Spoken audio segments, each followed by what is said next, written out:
All right, everybody. Hello. It is nighttime Dave. Hope you guys are doing well. Okay, I'll make a very super quick video. When you historically look at stocks and you say, oh my gosh, in the 80s or the 2000s or 08s, that asset was really cheap. And if you would have bought it that dip, the write-up over a decade, 2 decades was amazing. This is that moment in the markets. I'll put up the chart here. The S&P 500 has been going. So, listen to the CEO of the Carlyle Group on Bloomberg. Cool. And there was something very interesting that was said, was we have to see what happens with the tariffs and how they play out. The market is pricing in a couple of different scenarios and situations right now. People are moving liquidity around. People are doing everything in their power to deal with the current situation. A lot of stocks are being sold off.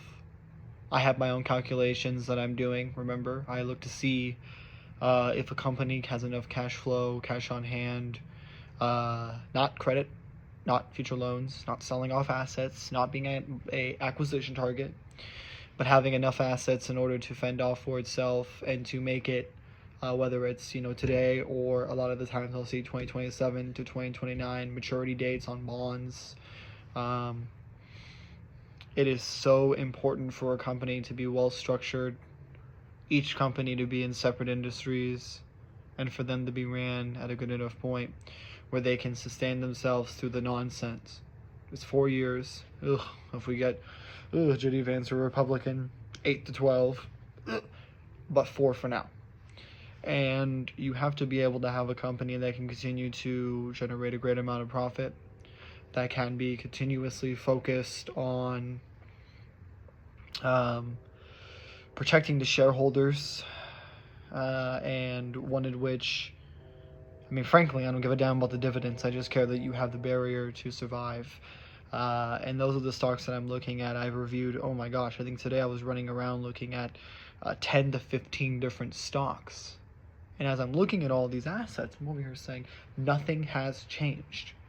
There's no new update. Earnings isn't soon. There's no reason for them to be going down 20, 30, 40, percent, but they are. So buy slowly and buy carefully. Wall Street can know something that you don't, lead you into a trap, so they can eat up all the liquidity they can, and they can get on their side, and they leave you fucked for generations, either holding on to it or selling, and then they buy at the bottom because they probably know where the real bottom actually is, and then you're fucked. So it's a very interesting balance. It's very slow buying. If it's going on day after day after day after day, mind you, I'm a little annoyed. I like up days in Wall Street. I like when there's nothing on sale because I can actually, rebalance a portfolio, go through, look my alerts to see if there's already any new SEC filings for any of my stocks. I own hundreds of assets. So I don't want to keep double checking all of my assets every single day to make sure that there's nothing new about them. Of course, if there's an update, then we're going to be factoring that in.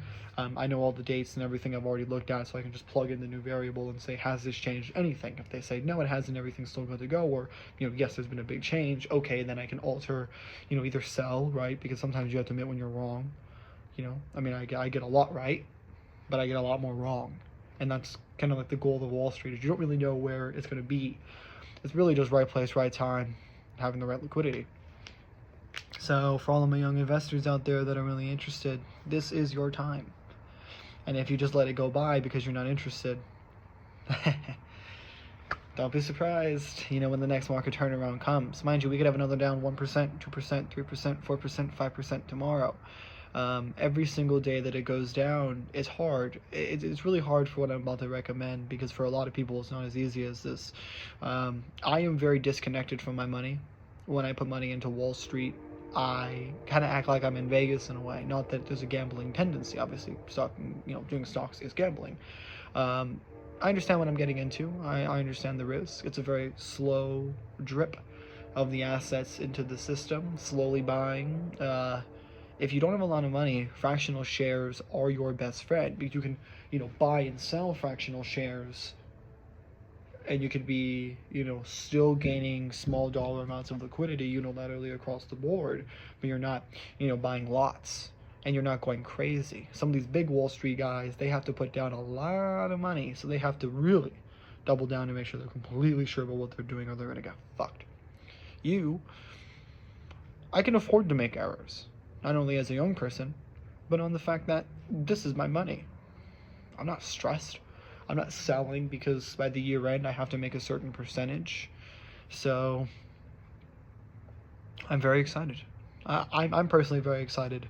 There's a lot of junk out there. There's a lot of shitty companies that maybe have about 1 to about a 3-year runway, and then they run into such big deficits, and they're like, oh, well, they can just refinance, or yeah, fuck you, buddy.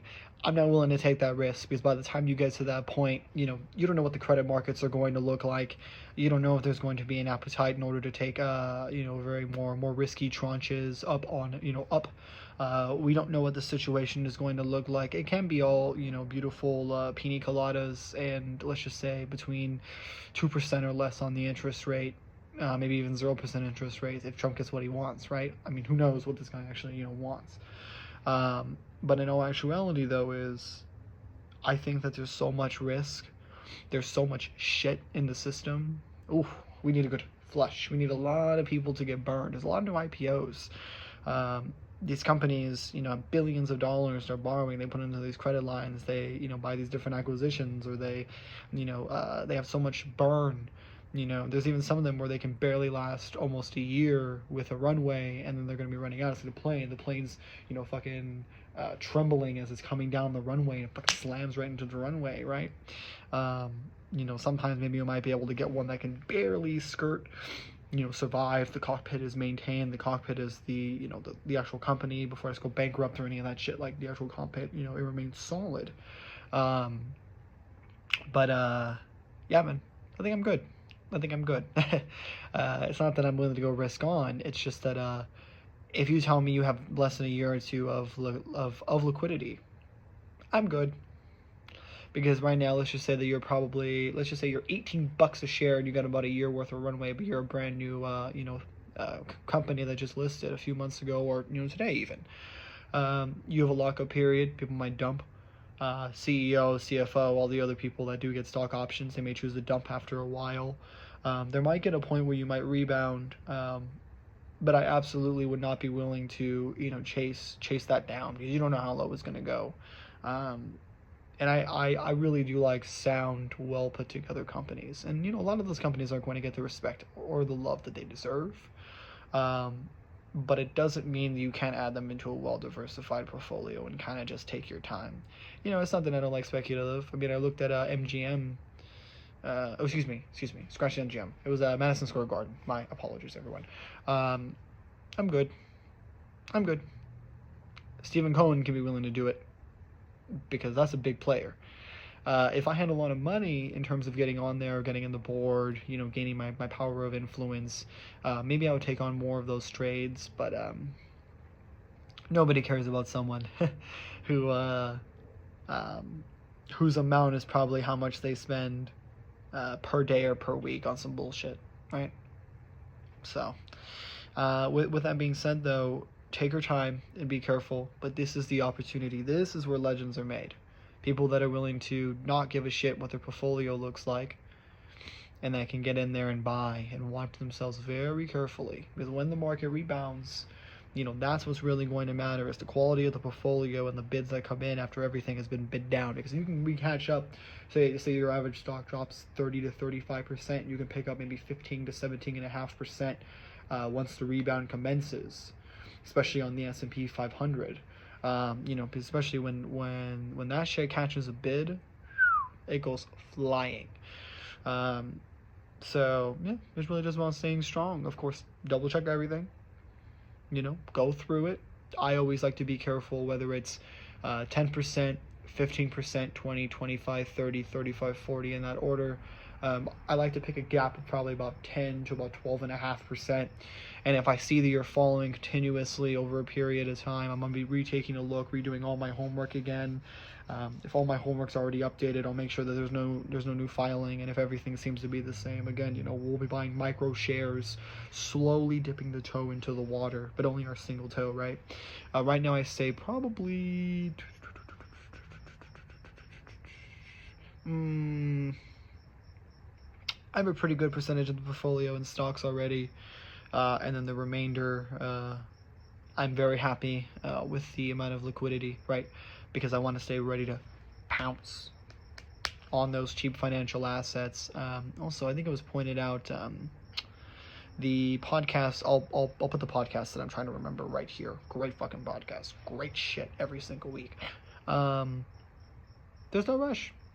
There's no rush. And the reason why that I'm pointing to this podcast in particular is because it was mentioned, earlier today, just the level of importance of taking your time, self-identifying what you're really good at. They mentioned, muni bonds. The reason why that I want to bring that up, because they also mentioned that, there are some specific sectors in some areas that are doing good, some that are doing bad. So really, though, what it is all about is identifying the reality of where we at currently, what's being sold off. If you're seeing that it's a bunch of bullshit, like, let's just say tech, and then the high flyers in the S&P, but you have utilities, and you also have gold and silver, and, miners, and just stuff like that actually, doing fine or going up, then you have to start to really rethink what the fuck is going on. And when everything drops, then you see that it's the rush out of liquidity. That's when you want to be, rushing in. This is the best time to stay liquid. This is the best time to get ready, honestly. If you have some losses and you go over it, you find out that you invested in the wrong companies to begin with, sell it, take the loss. If it's in a standard traditional, brokerage account, take the L, use that to write off, and you can be a little bit strategic in terms of how you use that for your, tax situation. But if you really take a stroll everywhere and you use the formula that I use, or you have your own, idea and approach, each and every different person has a different way of investing. That's what makes the market, right? Different people, nameless and faceless people come together in order to trade an asset, because someone believes that they're correct and another person believes they're wrong. So it is literally the name of the game, but I do wish each and every one of you the best of luck, and please be careful in this market. Have fun, enjoy yourself. Every single win or loss is a lesson, and it reinforces the good behaviors and habits of developing a strong trading strategy, and not just being an idiot.